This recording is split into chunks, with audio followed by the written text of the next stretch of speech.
Whenever I worked at Johnson & Johnson, every year when we were close to election time, the company would send out an email from the CEO's office or somebody really high up talking about how, based upon the company's interests and priorities, there was one candidate who was better for the company than the other.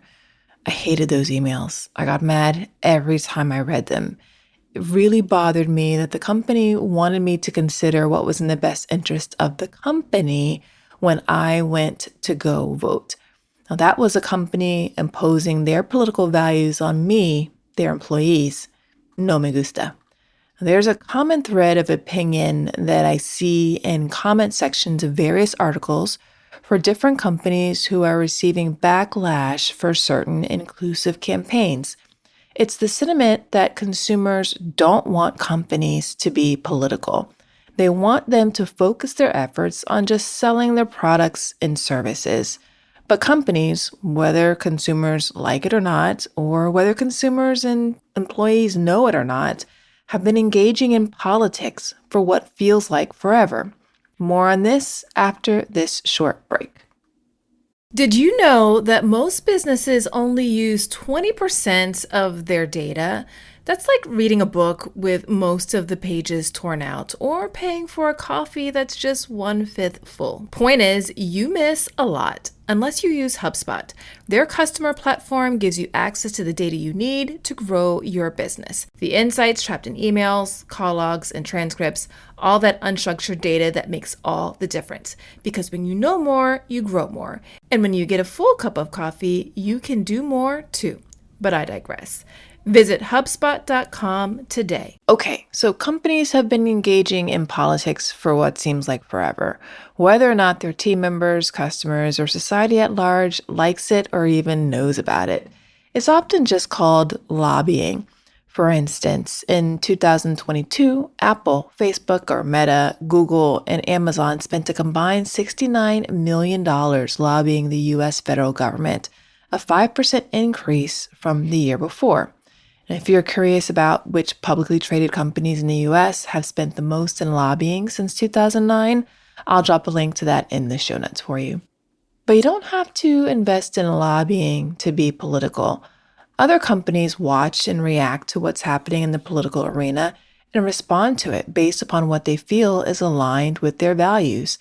When lawmakers in Georgia passed restrictive voting rights laws that many felt would restrict voting access to people of color, Major League Baseball responded by moving the scheduled All-Star game as well as a Major League Baseball draft out of Georgia in protest. I believe this was in 2021. Here's what the Major League Baseball commissioner had to say about the move and how they arrived at the decision. I have decided that the best way to demonstrate our values as a sport is by relocating this year's All-Star game and Major League Baseball draft.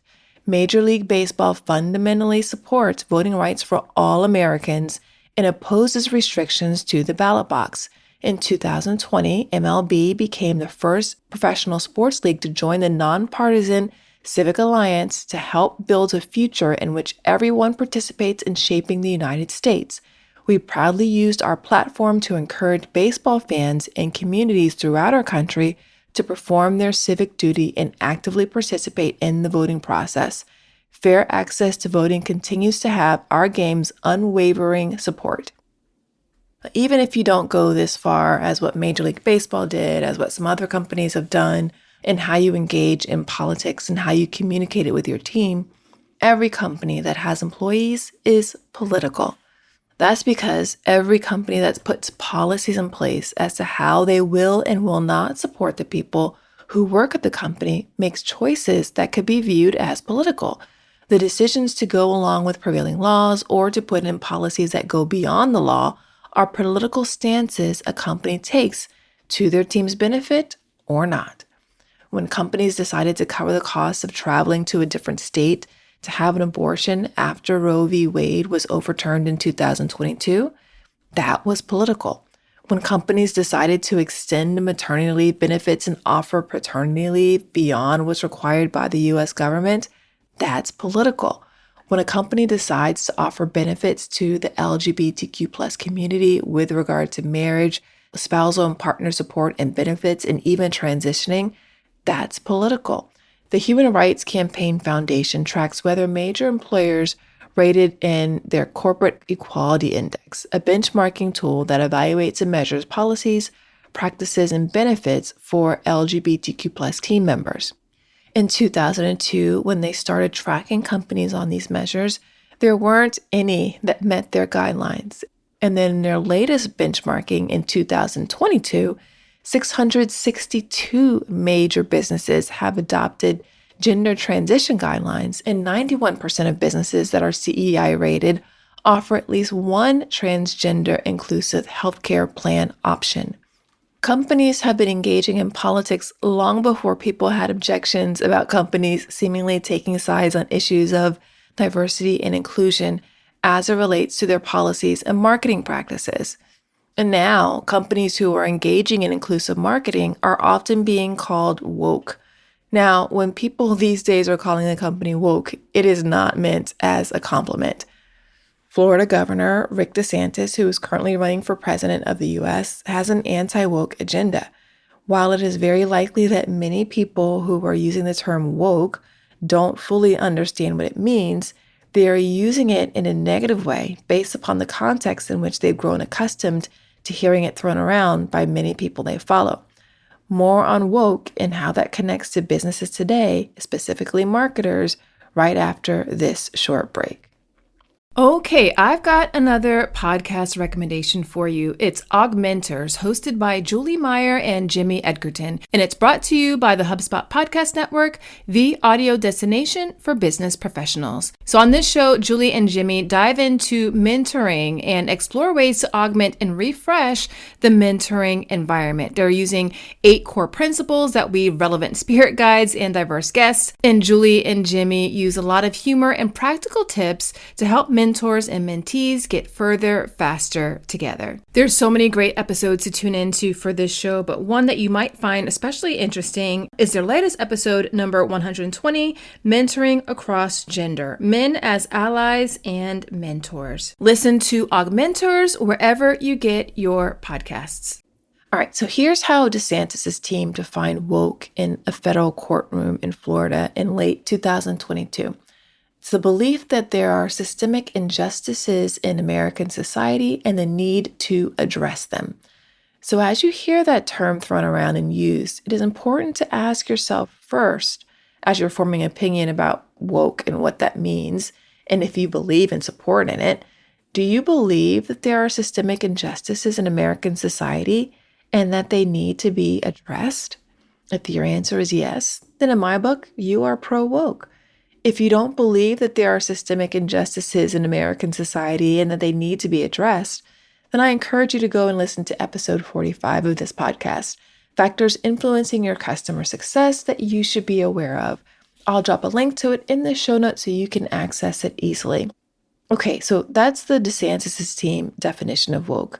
But where did the term woke actually come from? The term originated back in the mid-1900s within the Black community in the U.S. Then it meant the same as what it means to the Black community now, to be informed, educated, and conscious of social injustice and racial inequality. I've heard the term plenty in my life, and usually when I heard it, it was a phrase, stay woke, as in don't fall asleep to the racial inequalities, systemic barriers, and social injustices that are in effect all around us. The term got pushed back into the mainstream in 2014 as part of the Black Lives Matter movement during protests after the shooting death of Michael Brown in Ferguson, Missouri. But in recent years, the term started being used by those who are anti-woke in more of a political context. Recently, investor and entrepreneur Mark Cuban made headlines when he said, "Call me woke." He went on to say, "You don't need to call it D&I. You can call it whatever you want. I call it good business. It means taking the people that you're selling to and making sure your workforce looks like them and making sure you can reflect their values and being able to connect to that. That works for me." In a separate interview, Cuban commented that many top companies in the U.S. can be considered woke. He said that there's a reason almost all the top 10 market cap companies in the U.S. can be considered woke. It's good business. Whether or not they call themselves that, there are a lot of woke businesses, business leaders, and marketers out there. And they've been there doing their work long before woke became the political buzzword that it is today. Woke is good business.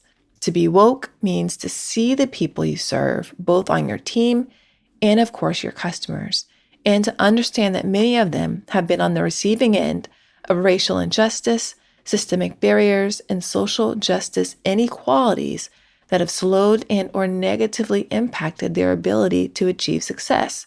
To be woke means that we have a responsibility to address those challenges, to not only help the people you serve achieve success, but more broadly to make life better for the people you serve. Now, I'm not saying that every brand needs to become a social justice warrior and you need to redirect your energy and resources there. But I do want you to awaken and spend time understanding how the journeys of the people you serve may be different and get a deep understanding of the various factors that influence their success so that you can build an informed plan to ensure that everyone you serve has the same opportunity to achieve the same degree of success with your business, no matter what their identity is. You cannot assume that everyone's experience is the same. Doing so is the equivalent of staying asleep. Your customers and the people on your team need you to wake up and stay woke and even to be political at times so that all of them can achieve the success your business exists to deliver to them. That's it for today's episode. If you like this show, I would love it if you would share it with a friend, colleague, in your network. And I'd really love to just continue the conversation with you. So if you'd like to talk about this more, definitely tag me on social media. I would love to join the conversation. Or feel free to even email me or slide into my DMs and we can talk about this more in depth. Also, if you like this show, another way to support it is to leave a rating and review for it in your podcast player of choice. It really does go a long way to helping more people discover the show. And I like to think it goes a long way towards helping more people and be inclusive. Now, if you like to dive deeper into the world of inclusive marketing, definitely join the Inclusion and Marketing email newsletter, where each week I send you news, stories, examples, and more anecdotes that help you make more of the people you serve feel like they belong with you. Go to inclusionandmarketing.com/newsletter to get signed up. I'll also drop a link to it down in the show notes so you can access it easily.